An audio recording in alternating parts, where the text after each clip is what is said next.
அவர் திரு பிரசன்னா சொன்னார், காஞ்சி பெரியவருடைய ஞான திருஷ்டியில் தோணித்தான் இந்த மாதிரி ஜெய்மினி சாமகானம் அந்த ட்ரெடிஷனை நின்று போகும்போது இருக்குது, சீக்கிரமாக அதுக்கு ஒரு பாடசாலை தொடங்கணும்னு சொல்லி அதுக்கப்புறம் ஜெய்மினி சாமகான பாடசாலை தொடங்கினார்கள் அப்படின்னு சொன்னேன். ஒரு காலத்தில் நூற்றுக்கணக்கிலே சாமகானம் பாடக்கூடிய வித்வான்கள் இருந்த இடம் இது. சதா வேத கோஷம் கேட்டுக்கிட்டே இருக்குங்க. இந்த வேத ஒலி என்ன பண்ணுதுன்னா அமங்கலங்களை போக்குகிறது. அதாவது சவுண்டு ரேடியேஷன்னு சொல்லுவாங்க. ஒரு வார்த்தைக்கு ஒரு எஃபெக்ட் உண்டு. சில சொற்கள் கேட்டுக்கிட்டே இருந்தால் சில தாக்கங்கள் உண்டா. இந்த வேத ஒலி சதா ஒலிச்சுக்கிட்டே இருக்கும். இந்த ஊரில் திருப்பேரி இல்லைங்கிறார். ஒரு காலத்தில் அப்படி இருந்திருக்கு. வேத ஒலியும் விழா ஒலியும் நித்தியப்படி உற்சவம், ஏதாவது உற்சவம் அறக்கட்டளை நடந்துக்கிட்டே இருக்குது. இப்போ என்ன நடக்குதுன்னா வருஷம் ஒரு தடவை 5ஆம் நாள் 4ஆம் நாள் 3ஆம் நாளுங்கிற எப்படா 10ஆம் நாள் தீர்ந்து போச்சுன்னு அதோட. ஆனால் ஒரு காலத்தில் தினமும் ஒரு உற்சவம், தினமும் மேளம், தினம் நாதஸ்வரம், தினம் பாட்டு கச்சேரி, தினம் ஏதாவது விசேஷம் நடந்துக்கிட்டே இருக்கும். ஏறக்குறைய இன்றைக்கி ஒரு உதாரணம் அப்படி சொல்லணும்னா குருவாயூரப்பன் கோவிலில் அப்படி நடந்துகிட்ருக்கு, திருப்பதியில் அப்படி நடந்துகிட்டு சதா கூட்டம். ஒரு தரிசனத்துக்கு நீங்கள் போய் டிக்கெட் வாங்கணும்னு 2 வருஷத்துக்கு புக் ஆகிடுச்சுன்னா, இப்போ நான் புக் பண்ணேன்னா 2 வருஷத்துக்கு நீங்கள் வெயிட் பண்ணணும். முதல்ல ஜோசியரை போய் கன்சல்ட் பண்ணுங்கள், நான் 2 வருஷம் நீங்கள் உயிரோடு இருப்பீங்களான்னு, அதுக்கப்புறம் புக் பண்ணிக்கோங்க. அந்த மாதிரி கூட்டம். அது மாதிரி இந்த திருப்பேரியில் ஒரு காலத்தில் அனுதின உற்சவங்கள், விழா அரா திருப்பேரியில் தினம் ஏதாவது உற்சவம் நடந்து கொண்டு இருக்கு. தெய்வமும் குழந்தையும் கொண்டாடும் இடத்துலேன்னு சொல்லுவோம். எவ்வளவுக்கு நாம் விழா எடுக்கிறோமோ, எவ்வளவுக்கு உற்சவங்கள் நடத்துகிறோமோ, அவ்வளவுக்கு அங்கே பிரதிஷ்டா வீரியம் அதிகமாக இருக்குது. அதான் சொல்கிறார், வேத ஒலியும் விழா ஒலியும் பிள்ளைக்குழா விளையாட்டொலியும் அரா திருப்பேரையில். சின்ன குழந்தைகள் எங்கே பார்த்தாலும் விளையாடி அந்த சத்தம் கேட்டுக்கிட்டே இருக்குமா. நேற்று நான் பேசிக்கிட்டு இருக்கிற போது பின்னால் அந்த சத்தம் கேட்டது. சில பேர் போய் சண்டை போட்டாங்க, ஏய் சத்தம் போடாது சத்தம் போடாது. எனக்கு இந்த பாட்டு ஞாபகம் வந்துருச்சு, நாளைக்கு தான் இது சொல்ல போகிறோம். அன்றைக்கே சின்ன பிள்ளைங்க விளையாட்டு சத்தம் கேட்டுக்கிட்டே இருக்கும்னு ஆழ்வார் பாடி இருக்கார். இது கேட்காமல் இருந்தால் தான் ஆச்சரியம். இப்போ நடராத்திரி ஆகி போச்சு, பிள்ளைகள்லாம் தூங்கிட்டு. ஒருவேளை நேற்று மாதிரி நான் பேசினேன்னா இன்றைக்கி அந்த ஒலி கேட்கும். அதனாலே மழலைகள் குழந்தைகள் சிரித்து ஓடி மகிழ்ந்து விளையாடக்கூடிய ஒலி எப்பவும் இருந்து கொண்டே இருக்கும் திருப்பேரையில்லைங்கிற. இதில் என்ன குறிக்கிறார் அப்படின்னா, பிள்ளையில்லா கவலைங்கிறது கிடையாது. இந்த மகரநெடுங்குழைக்காதனை வழிபடுபவர்களுக்கு மலடில்லை குடும்ப விருத்தி உண்டு அப்படிங்கிறத சொல்கிறேன். குழந்தைகள் சந்ததி விருத்தி உண்டு அப்படின்றத சொல்கிறேன். அடுத்து பிள்ளைகள் சந்தோஷமாக இருக்கிறாங்கன்னா என்ன அர்த்தம்னா பெற்றோர்கள் மகிழ்ச்சியாக இருக்காங்கன்னு அர்த்தம். அப்படி ஒரு செழிப்பான ஒரு ஊர் என்று இதை வர்ணிக்கிறார். திரு பிரசன்னா சொன்னார், உங்களுக்கு எத்தனை மணிக்கு இன்றைக்கி பிரசங்கம் வாக்கிதுன்னு சொல்ல முடியாது, இவ்வளோ நேரம் தான் பேசணுங்கிற கணக்கு இல்லை, இத்தனை பாசுரம் தான் கவர் பண்ணணுங்கிறது கணக்கு இல்லை, ஏதோ பேசுங்க அப்படின்னார். எனக்கு மனசு கேட்கல, முடிஞ்ச வரைக்கும் வரிசையாக நடத்துகிறேன். ஏன்னா இந்த ஒரு வாய்ப்பு தான் எனக்கு தெரிஞ்சு கடந்த சில ஆண்டுகளில் இந்த மாதிரி இந்த திருப்பேரையில் பாசுரங்களை விளக்கி உபன்யாசம் நடந்ததாக தெரியல. இந்த வாய்ப்பை நாம் பயன்படுத்தி கொள்ளணும். எத்தனை பாசுரங்களை 4 பாசுரம் படித்தாலும் சந்தேகம் வர படிக்கணும். அடுத்து இந்த பாசுரத்தை சேவிக்கிற போது இந்த சொல்லுக்கு இதானே அர்த்தம் அப்படின்னு அடுத்த இளைய தலைமுறை, குறிப்பாக இளைய தலைமுறையினருக்கு அது ரொம்ப வேண்டியிருக்கிறதுனால நான் நிறுத்தி நிதானமாக போகிறேன். பிள்ளைக்குழா விளையாட்டொலியும் அரா திருப்பேரையில் சேர்வன் நானே போயிடுவேன், நீங்கள் என்னை கூட்டி கொண்டு போகலைன்னா நானே ஓடி போயிடுவேன் அப்படின்ட்டு. இது பராங்குச நாயகியினுடைய மனபாவனை. அடுத்த பாட்டு, நான கருங்குழல் தோழிமீர்கள் அன்னையர்கள் அயல் சேரியீர்கள் நான் இத்தனி நெஞ்சம் காக்க மாட்டேன், என் வசம் அன்று இது இராப்பகல் போய் தேன்மொய்த்த பூம்பொழில் தன்பனை சூழ் தென்திரு பேரையில் வீற்றிருந்த வானப்பிரான் மணிவண்ணன் கண்ணன் செங்கனிவாயின் திறத்ததுவே. இதில் பெரியவங்க சொல்கிறாங்களாம், பொண்ணாக பிறந்தவன் மனசை அடக்கணுண்டி, ஆம்பளையை பார்த்தா ஆசை வரும் தான், அதுக்காக போய் அவன் கூப்பிட்டா போயிடுறதா, மனசை அடக்கு, அவன் வர்ற வரைக்கும் பொறுத்துரு அப்படின்னு சொல்கிறாங்களாம். அதுக்கு பராங்குச நாயகி சொல்கிறாளாம், என் மனசை அடங்கினா தானே, என் மனசு என் சொன்ன பேச்சு கேட்க மாட்டேங்குது, என் மனசு என் கண்ட்ரோல் தாண்டி போய் ரொம்ப நாள் ஆகி போச்சு அப்படின்னு சொல்கிறார். அதாவது பக்தி வெள்ளம் அதிகமாகிற போது உலகியல் ஈர்ப்புகள் ஒருவனை கட்டி வைக்க மாட்டாது அப்படிங்கிற கருத்தை சொல்கிறார். பக்தி வந்து எத்தனையோ கோடி பேரில் ஒரு ஆளுக்கு தான் வரும். யோகம் கூட வந்துடும், பக்தி வர்றது ரொம்ப கஷ்டம். யோகம் கூட நீங்கள் வந்து வில் பவரில் மனசு அடக்கி தவம் பண்ணினா நாளாக நாளாக வருஷம் ஏற ஏற யோக சித்தி வந்துடும். ஆனால் பக்தி என்பது என்ன? அது ஒரு அன்பு, இறை மேலே உள்ள அன்பு. அது இயல்பாக வரணும். நாம் மற்றவங்க மேலே இந்த உலகத்தில் வச்சுருக்கிற அன்பு அவன் மேலே வரணும். அப்படி வர்றது ரொம்ப அரிது. ஆனால் அது வந்துட்டால், அந்த அன்பு முற்றிவிட்டால் அதை கட்டுப்படுத்த முடியாது, யாரும் அதை தடை போட முடியாது. அந்த கருத்தை சொல்கிறாருங்க. நாணக்கருங்குழல் தோழி மீறுகாள்.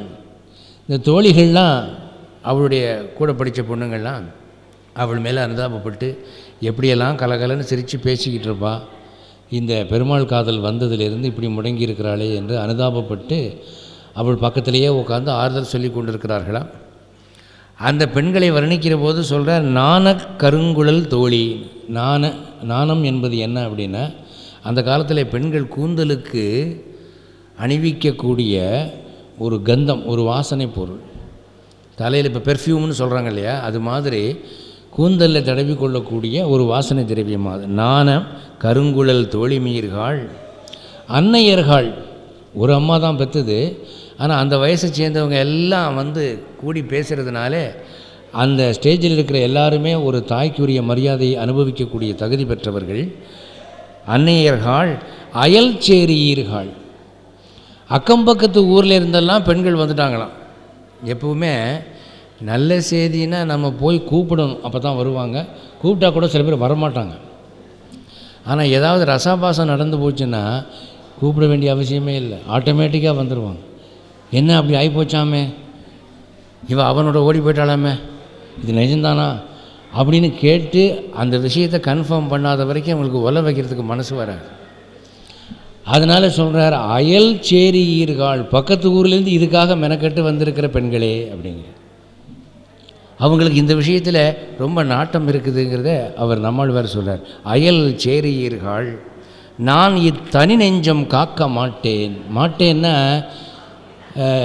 முடியாதுன்னு அர்த்தம் இல்லை. நாம் இந்த காலத்தில் மாட்டேங்கிற சொல்ல அந்த அர்த்தத்தில் பயன்படுத்திக்கிட்டு இருக்கிறோம். ஆனால் மாட்டேன் என்ற சொல்லுக்கு உண்மையான அர்த்தம் என்னென்னா, ஆற்றல் இல்லைன்னு அர்த்தம். என்னால் காப்பாற்ற முடியலைன்னு அர்த்தம். சரியாக சொல்ல போனால், உங்கள்கிட்ட கடன் கொடுத்த ஒரு ஆளுக்கிட்ட நான் கடன் கொடுக்க மாட்டேன் அப்படின்னு சொன்னீங்கன்னா, என்னால் கடனை திருப்பி கொடுக்க முடியலைன்னு அர்த்தம், பணம் இல்லைன்னு அர்த்தம். ஆனால் இந்த உபன்யாசத்தை கேட்டுட்டு நாளைக்கு நீங்கள் போய் உங்கள் கடன்காரர்கிட்ட நான் கடன் கொடுக்க மாட்டேன்னா, அவன் கொடுக்குற உதவியை நீங்கள் தான் வாங்கிக்கணும், என்கிட்ட அனுப்பிடாதீங்க. இன்றைக்கி பாஷை அந்த மாதிரி மாறி போச்சு. மாட்டுகிலேன் என்றால் இயலவில்லைன்னு அர்த்தம். என் உள்ளம் காக்க மாட்டேன், என் மனசை என்னால் அடக்க முடியல, நான் இத்தனி நெஞ்சம் காக்க மாட்டேன், என் வசம் அன்று இது. பகவான் ஒரு மனசுக்குள்ளே நுழைஞ்சிட்டான்னா அந்த உள்ளம் என்ன ஆகுது, அவன் வசம் போயிடுது. அதுக்கப்புறம் அவன் ஆட்டி வைக்க இதை ஆடுது. தீர்க்க சிந்தையந்தின்னு ஒரு பெண் இருந்தாளாம், கிருஷ்ணாவதாரத்தில் ஒரு கதை. கிருஷ்ணன் என்ன பண்ணிடுறான், எல்லா பெண்கள்கிட்டையும் கோபிகா ஸ்ரீகள்கிட்ட, இன்றைக்கி ராத்திரி 12 மணி வாக்கில் நான் யமுனை நதி கரையிலிருந்து புல்லாங்குழலை ஊதுவேன். நான் தான் ஊதுறேங்கிறதுக்கு என்ன அடையாளம்னா, இன்ன ராகத்தை ஊதுவேன். அதை கேட்ட உடனே நீங்கள் எல்லாம் படுக்கையில் தலாணி மேலே போர்வையை போட்டு போற்றி வச்சுட்டு நீங்கள் படுத்திருக்கிறதா ஒரு பாவனை காமிச்சு ஓடியாந்துருங்க. நாம் யமுனை நதி கரையிலே ராசலீலையாக ஆடலாம் அப்படின்னு பேசி வச்சுட்டான். அப்போ என்னாச்சு, அந்த மாதிரி அவன் புல்லாங்குழல் ஊதின உடனே இந்த பெண்கள் எல்லாம் எழுந்து ஓடுகிறார்கள். ஒரு பெண் அந்த மாதிரி போகிற போது இதை ரொம்ப நாளாக கவனிச்சுக்கிட்டு இருந்த அந்த வீட்டு மாமியார் மாமனாரெல்லாம் இவளை கையும் களவுமா பிடிக்கணும்னு சொல்லி அவள் எந்திரிச்சு மெல்ல தலையணைகளை வைத்து போர்வையை போர்த்தி விட்டு அப்படியே அடிமேலே அடி எடுத்து நடந்து போகிற போது மாமியார் குபீர்னு பாஞ்சு காலை பிடிச்சிட்டான். எங்கடி போகிற, ஓடுகாலி எங்கே போகிற, அவன் அங்கேருந்து சிக்னல் கொடுக்குறானா, ஓடுறியா நீ அப்படின்னு. அப்போ இவன் என்ன பண்ணிட்டா, மற்ற கோபிகா ஸ்திரீகளுடைய மாமியாருக்கெல்லாம் மொழிப்பு வரல, என் மாமியாருக்கு மட்டும் மொழிப்பு வந்துருச்சே. கண்ணனோடு கலந்து பழகக்கூடிய வாய்ப்பை மற்ற ஜீவர்கள் அடைந்தார்கள், நான் அடையவில்லையே என்று நீண்ட கவலையுற்றாளாம். அந்த கவலை எவ்வளவு ஆழமாக இருந்ததான் அவள் உயிர் அங்கேயே பிரிஞ்சு போச்சு. இன்று இரவு கண்ணனோடு நடமாடக்கூடிய வாய்ப்பு எனக்கு இல்லை. அதனால் தீர்க்கமாய் சிந்தை கவலைப்பட்டதுனாலே அவளுக்கு தீர்க்க சிந்தையந்தின்னு பேர் வச்சுட்டாங்க. இவள் வேணும்னே அதை இட்டு கட்டி கொள்ளவில்லை, எனக்கு அந்த ஆசை வரணும்னு ஏற்படுத்தி கொள்ளலை. அது அவள் வசம் மீறி போகுது, தன்னை மீறி போகுது. தான் ஆடாவிட்டாலும் தன் தசை ஆடுங்கிறாங்கள், அந்த நிலைமைக்கு போயிடுச்சு. அதனால சொல்கிறார், நான் இத்தனி நெஞ்சம் காக்க மாட்டேன், என் வசம் அன்று இது. இரா பகல் போய் தேன் மொய்த்த பூம்பொழில் தன்பனை சூழ் தென் திருப்பேரையில். இந்த மனசு என்ன பண்ணுது, என்னை விட்டு ராத்திரியும் ஓடிடுது, பகல்லையும் ஓடிடுது. எங்கே ஓடுது? திருப்பேரைக்கு ஓடிடுது, தென் திருப்பேரைக்கு போயிடுது. மனசு என்ன கேட்காமலே போயிடுதுங்கிறார். அது எப்படின்னா, இப்போ சில சமயத்தில் இந்த கோவில்களில் செருப்பை கழட்டி வெளியே வாசப்படியில் போட்டு உள்ளே போயிருப்பாங்க. அங்கே திருமஞ்சன சேவை நடந்துக்கிட்டு இருக்கும். அப்போது சகஸ்ரநாம அர்ச்சனையை கேட்டுக்கிட்டு ஒரு பக்கம் காதில் நாமவாளியை வாங்கிட்டு இருந்தாலும் மனசு எங்கே போகும்னா செருப்பு மேலே போகும். நேற்று தானே புதுசாக வாங்கினோம் ஒரு செருப்பு, 715 ரூபா. அதை எவனாவது லாவிக்கிட்டு போயிட்டா என்ன பண்ணுறது அப்படின்னு. ஒரு வைணவ பத்திரிகையில் ஒரு நகைச்சுவை பார்த்தேன். ஒருத்தர் இந்த மாதிரி பெருமாள் கோயிலுக்கு போயிருந்தாராம், புது செருப்பை வெளியே போட்டு போயிருந்தாராம்.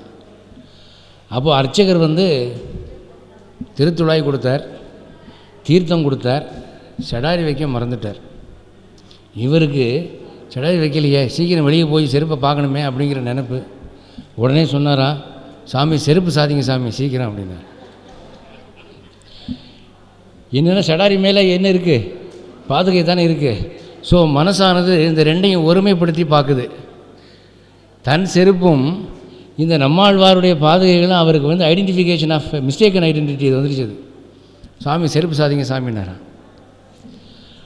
அந்த மாதிரி இவரை போய் கேட்டோம்னா, ஏன்யா இப்படி வந்து செருப்புன்னு உயிரை விடுறேன்னா, நானாக விடுறேன், தானாக என் மனசு போயிடுச்சியா அங்கே அப்படிங்க. என் மனமானது என் கட்டுக்கோப்பை மீறி அந்த புதுச்செருப்பு போய்விட்டது, நானாக போக வச்சேன் அப்படின்னு சொல்லுவான் இல்லையா. அது மாதிரி இங்கே நம்மாழ்வார் சொல்கிறார், என் மனசை நான் அனுப்பலை, அதுவாக கிளம்பி போயிடுச்சு, என்கிட்ட பெர்மிஷன் கேட்காமலே போயிடுச்சு. தென்திருப்பேரைக்கு பகலில் தான் போகுதுறானா ராத்திரியும் போயிடுது.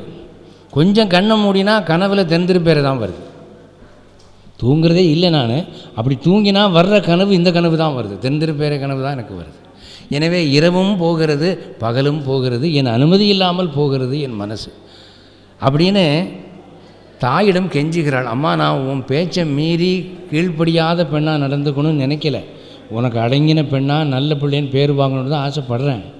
ஆனால் என் மனசு என்னை மிஞ்சி போகுதே, நான் என்ன பண்ணுறது அப்படின்னு அதை சொல்கிறாருங்க.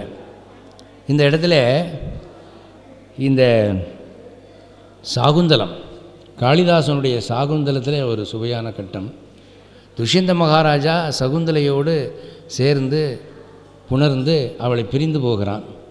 அப்படி பிரிந்து தேர் ஓட்டி தன்னுடைய நகரம் நோக்கி போகிற போது அவர் என்ன சொல்கிறார் கவிஞர், அவனுடைய உடல் அவன் தேரை போல் முன்னோக்கி போனது, அவன் மனம் அந்த தேரின் மேல் பறக்கும் கொடி போல பின்னோக்கி போனது அப்படின்னு. இவன் மனசு பூரா அவன் மேலே இருக்கான், கொடி பின்னோக்கி தானே பறக்கும், காற்று வேகமாக போகிற போது அப்படிங்கிறார். அப்போது தன்னை மீறி தன் உள்ளம் செயல்படுவதற்கு யார் தானே என்ன செய்ய முடியும்? அதை தான் சொல்கிறார், தேன் மொய்த்த பூம்பொழில் தன்பனை சூழ் தென்திருப்பேரையில். தென்திருப்பேரை எப்படி இருந்திருக்கு ஒரு காலத்தில்னா, இப்போவும் அப்படி தான் இருக்கணும்னு நினைக்கிறேன், எனக்கு அதிகமாக தெரியல.